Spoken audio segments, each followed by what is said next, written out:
Hello everyone. তো তোমরা সবাই কেমন আছো? আমি তো খুব ভালো আছি। আশা করছি তোমরাও খুব ভালো আছো। তো তোমাদেরকে তো আমি অনেকগুলো আগের ভিডিওতে বলেইছিলাম যে আমাদের ঘরে কিছু অনুষ্ঠান আছে। তো সেই অনুষ্ঠানের আজ শুরু। প্যান্ডেল আগে থেকেই কমপ্লিট হয়ে গেছে আর কিছু ডেকোরেশন ফুলের বাকি ছিল ওটাই হচ্ছে। মণ্ডপের কাজ চলছে। ব্যাস আমরা চলে এসেছি এবারে ঠাকুর আনতে। বিকেলবেলা চলে এসেছি আমাদের পাড়ার ঠাকুর। তো ঘরে যাবে তাই আমরা আনতে চলে এসেছি।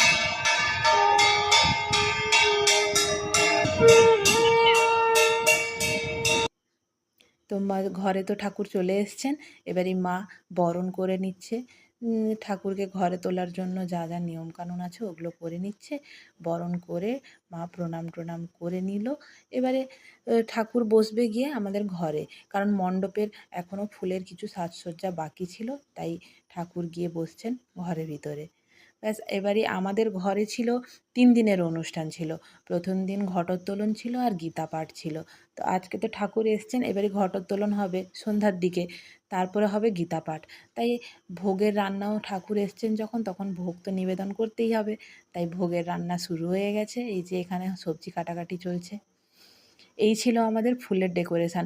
মণ্ডপের সাজসজ্জা পুরোটাই হয়েছিল কাঁচা ফুলের ওপর। তো ফুলগুলো কেমন লাগছে তোমরা প্লিজ কমেন্ট করে জানিও। তো এবারে সন্ধ্যা হয়ে গেছে, আমরাও বেরিয়ে পড়ছি ঘটোত্তোলনের জন্য। আমার বর পরে নিয়েছে একটা পাঞ্জাবি আর আমি পরে নিয়েছিলাম সিম্পল একটা শাড়ি। কারণ খুব গরম ছিল, তাই কোনো গয়না কিংবা শাড়ি, ভারী শাড়ি পরতে একদমই ইচ্ছে হচ্ছিল না। তাই আমি পরে নিয়েছিলাম একটা সিম্পল শাড়ি। ব্যাস কেমন লাগছে জানিও আমাকে। তারপরে তো আমাদের ছিল তুলসী মঞ্চ বৃন্দাবতী। তো ওনাকেও সাজিয়ে নেওয়া হয়েছিল, একটা শাড়ি পরিয়ে দেওয়া হয়েছিল। তারপরে ফুল দিয়ে ডেকোরেশন করা হয়েছিল। আর মণ্ডপ ছাড়া আর ডেকোরেশন হয়েছিল আমাদের প্লাস্টিকের ফুলে। আর ঠাকুরও দেখতে পাচ্ছ মণ্ডপে এসে বসে গেছেন, কারণ ফুল দিয়ে সাজসজ্জা সব কিছু কমপ্লিট হয়ে গেছিলো তাই বসে গেছেন। আর এই ছিল আমাদের প্যান্ডেল। প্যান্ডেলের মেন গেট হচ্ছে এটা। আর পুরো প্যান্ডেলটাই তোমরা দেখতে থাকো, কেমন লাগছে তোমরা জানিও।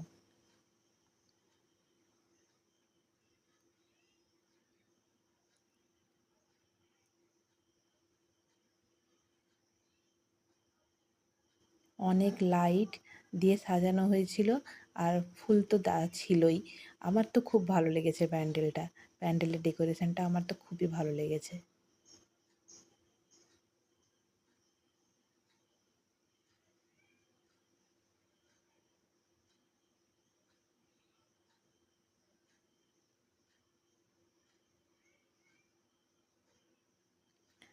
মাঝে মাঝে কিছু ঝাড়বাতিও দেওয়া হয়েছিল আলোর। তো বেশ সুন্দর হয়েছিল প্যান্ডেলের সাজসজ্জা।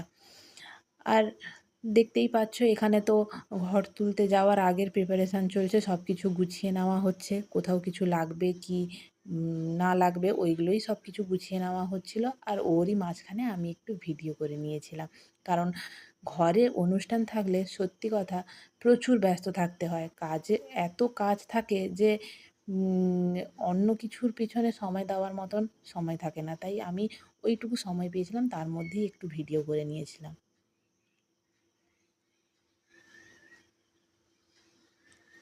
তারপরে বেরিয়ে পড়েছি আমরা এবারে ঘটোত্তোলনের জন্য। সবাই মিলে কাকু কাকিমা মা মাসি সবাই মিলে একদম ফ্যামিলি সুদ্ধ।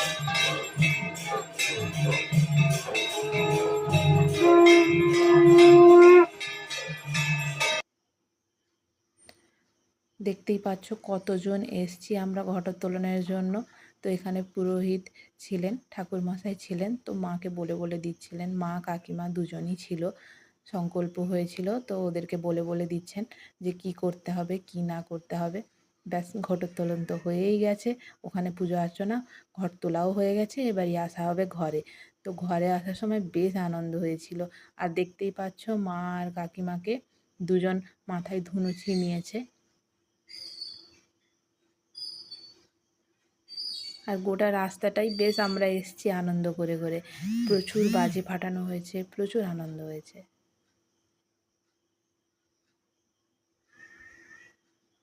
দেখতেই পাচ্ছ কতজন, কত লোক হাঁটছে, যেন মেলা যাওয়া হচ্ছে মনে হচ্ছে, তাই না?